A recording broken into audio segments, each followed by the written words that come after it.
Eerst iets waar en dan de rest.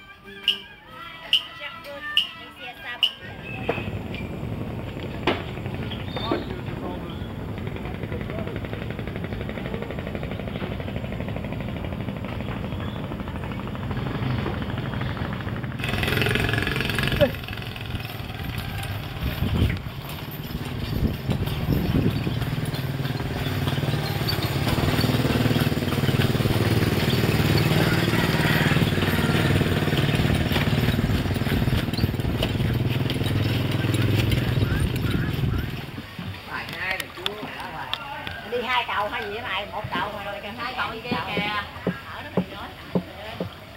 Why do you spend all this energy to row? I mean, there's a motor. 6 của chị rồi cưng. Some energy. Để Năm bỏ tài. Chưa để từng lại. Chị nhím chị. Được chị.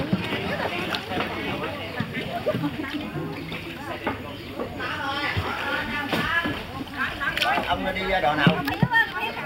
Đi Đây, đây.